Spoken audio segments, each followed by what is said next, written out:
नमस्कार। आज हम गीता प्रेस गोरखपुर की एक बहुत खास किताब पर बात करेंगे।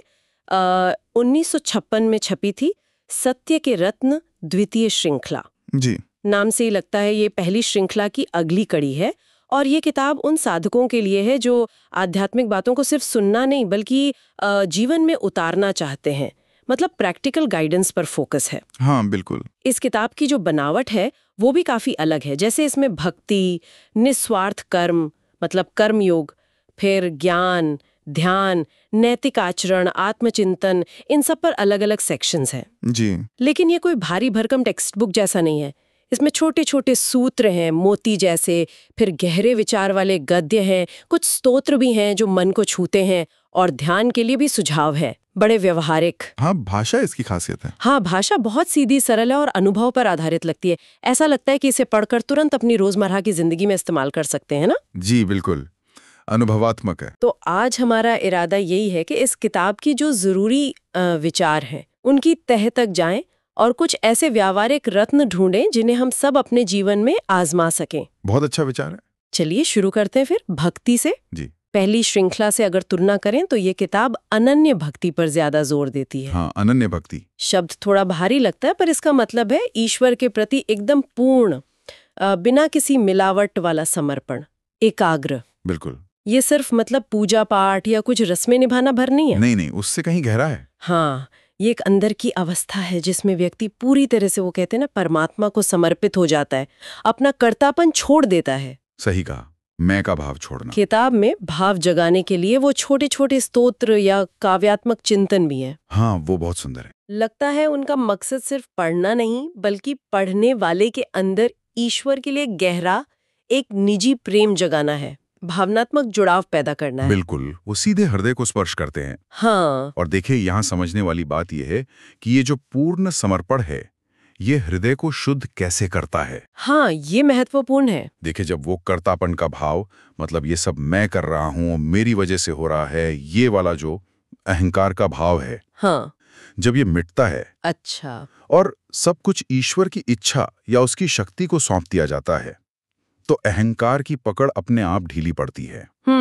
यही है आंतरिक शुद्धि का असली रास्ता। बाहरी कर्मकांड अपनी जगह ठीक हैं, पर हृदय की जो गहरी सफाई है वो शायद इस समर्पण के बिना उतनी गहराई तक नहीं हो पाती। सही बात है। समर्पण ही वो मैल धोता है एक तरह से। बिल्कुल। लेकिन ये सोचने वाली बात है कि मैं का भाव कितना कुछ कंट्रोल करता है।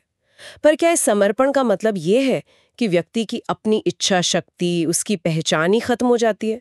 क्या वो निष्क्रिय हो जाता है? ये बहुत अच्छा सवाल है और ये कंफ्यूजन अक्सर होता है। हाँ। किताब के हिसाब से देखें तो समर्पण का मतलब निष्क्रियता या अपनी जिम्मेदारियों से भागना बिल्कुल नहीं है। अच्छा। बल्कि ये है अहंकार से पैदा हुई इच्छाओं को छोड़ना। मतलब सिर्फ अपनी मर्जी चलाने की जो जिद होती है उसे छोड़ना। ओके।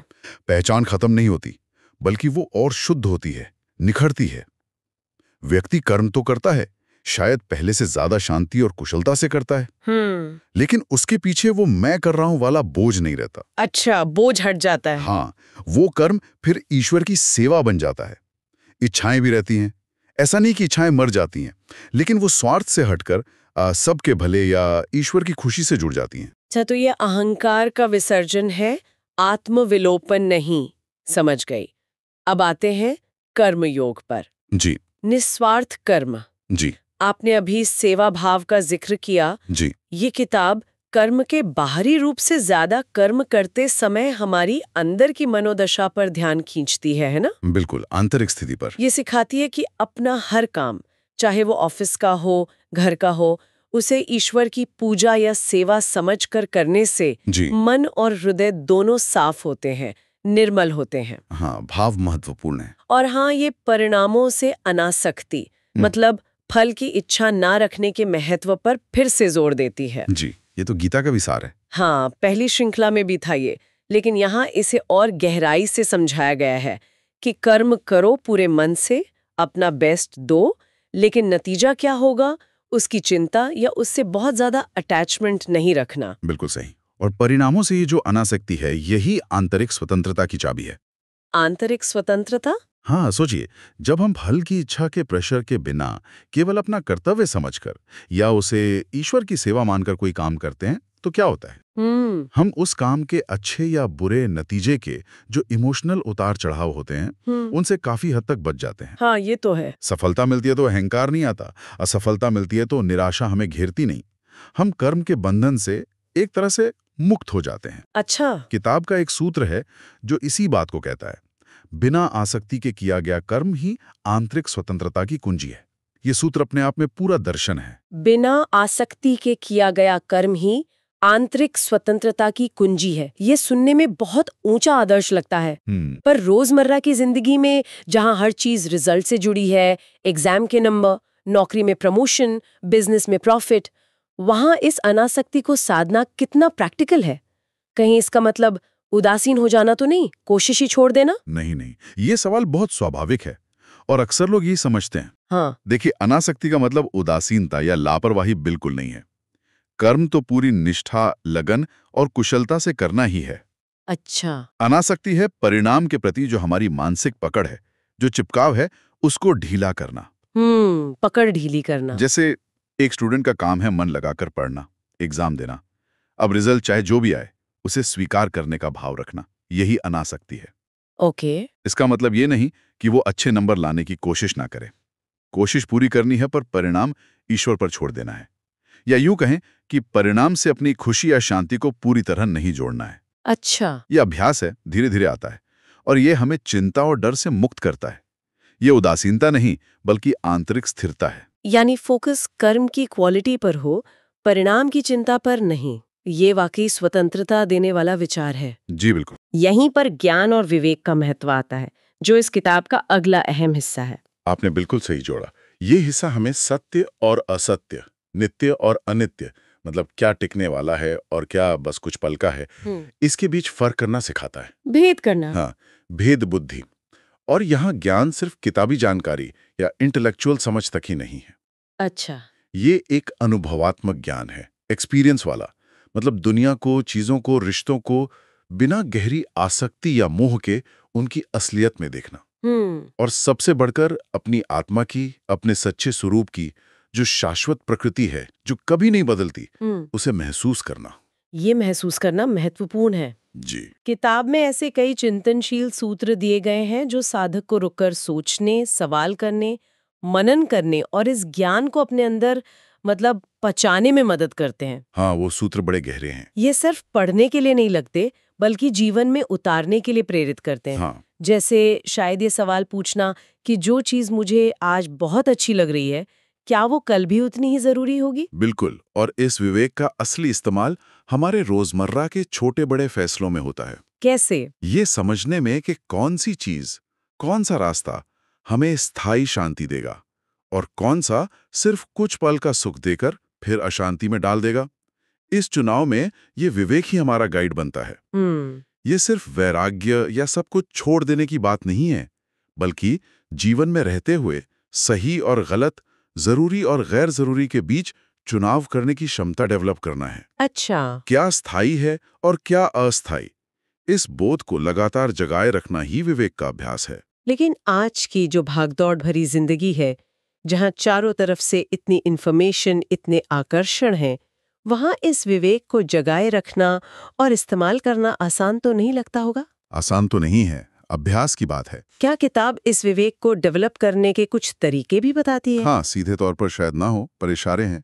जैसे आत्मचिंतन पर जोर है, अपने विचारों और भावनाओं के प्रति सजग रहने को कहा गया है, दुनिया के बदलते स्वरूप पर विचार करने को कहा गया है। और सबसे महत्वपूर्ण, जैसा आपने पहले भी कहा, ध्यान का अभ्यास। हाँ, ध्यान ही मन को शांत और केंद्रित करके हमें चीजों को ज्यादा साफ देखने में मदद करता है। विवेक कोई ऐसी चीज नहीं जो एक दिन में मिल जाए। सही बात है। ये तो निरंतर सजगता, मनन और अभ्यास से विकसित होने वाली दृष्टि है।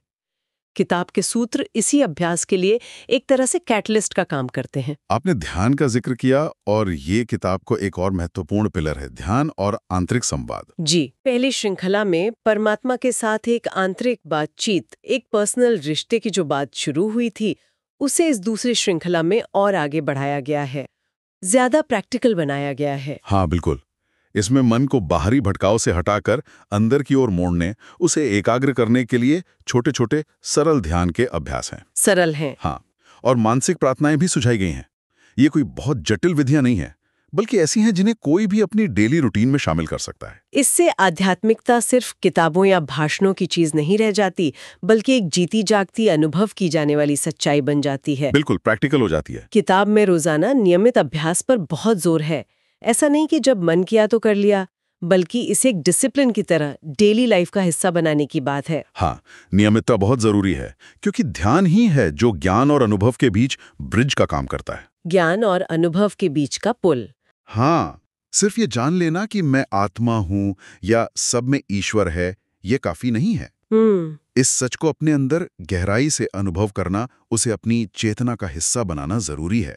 ध्यान इसी अनुभव का दरवाजा खोलता है। अच्छा। जैसा कि किताब में शायद कहा भी गया है, ध्यान ज्ञान और अनुभव के बीच का सेतु है। वाह। ये हमें केवल जानना नहीं सिखाता, बल्कि उस ज्ञान को जीना सिखाता है, उसे अपने रोज के एक्सपीरियंस का हिस्सा बनाना सिखाता है।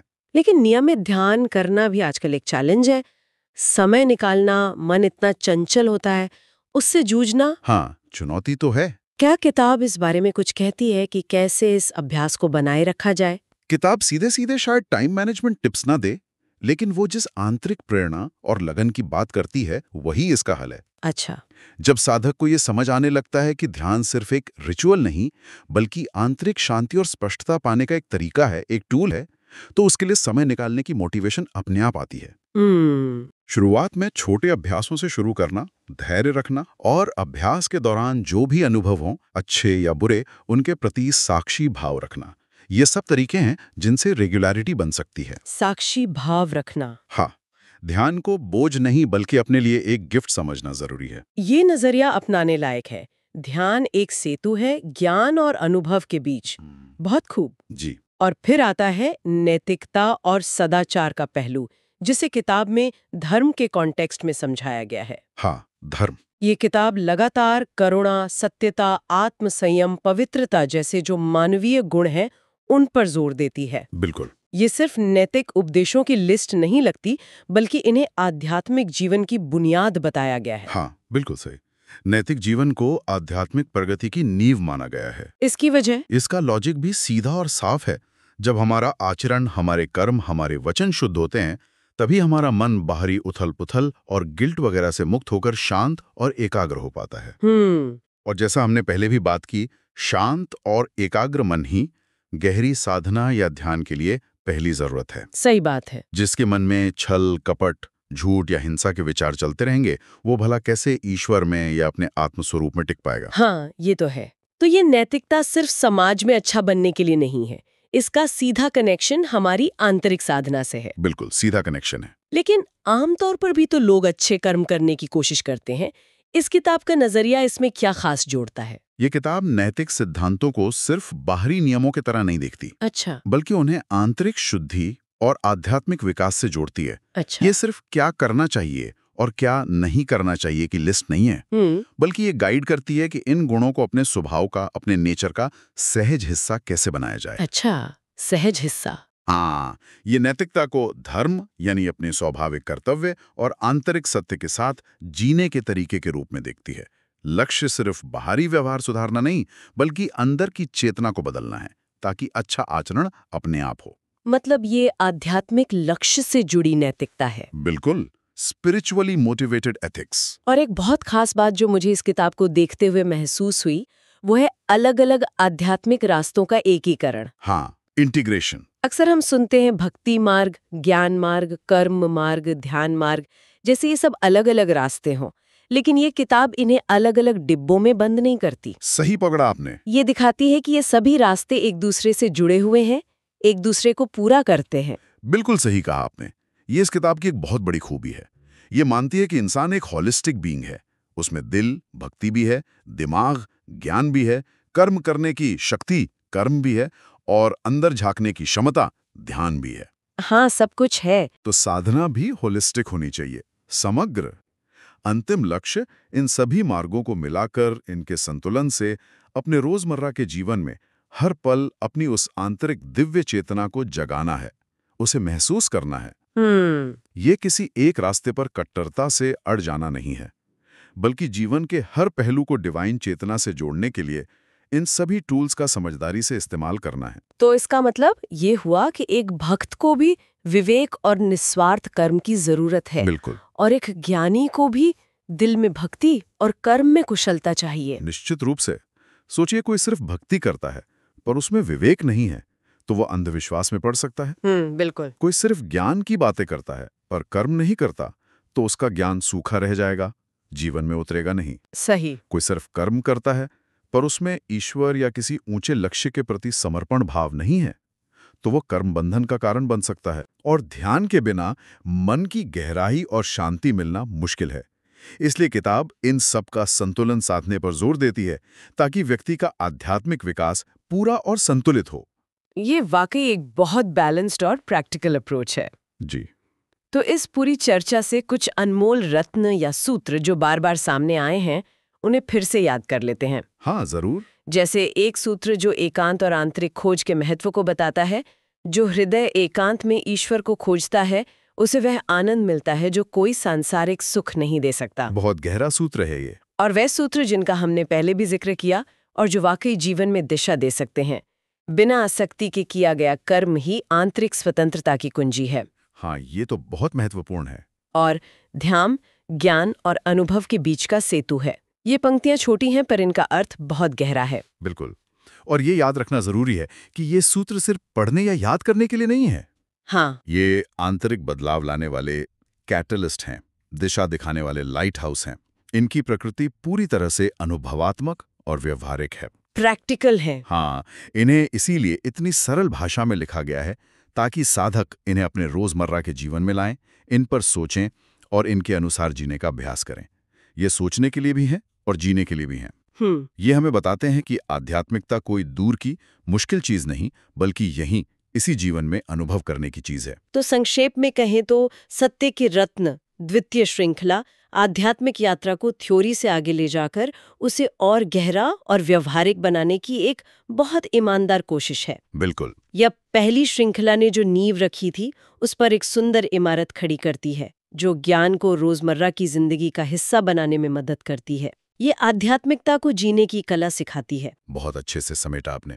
और अंत में एक विचार छोड़ जाते हैं सबके सोचने के लिए। हाँ, जरूर। आज के इस तेज रफ्तार, भाग दौड़ और तनाव भरी जिंदगी में जहां बाहरी दुनिया का खिंचाव इतना ज्यादा है, वहां इन अलग अलग आध्यात्मिक रास्तों, भक्ति का समर्पण, कर्म की अनासक्ति, ज्ञान का विवेक और ध्यान की एकाग्रता, इनको संतुलित करना कितना बड़ा पुरुषार्थ है। हाँ, ये तो है। और सिर्फ संतुलन ही नहीं, बल्कि इस संतुलन को साधते हुए अपनी उस शांत साक्षी आंतरिक चेतना को हर पल जगाए रखना, उसे अपने हर काम, हर रिश्ते में महसूस करते रहना। शायद यही आज के समय की सबसे बड़ी और सबसे जरूरी साधना है। बिल्कुल। इस संतुलन को हम अपने जीवन में कैसे साध सकते हैं? ये सवाल अपने आप में एक गहरा चिंतन का विषय है।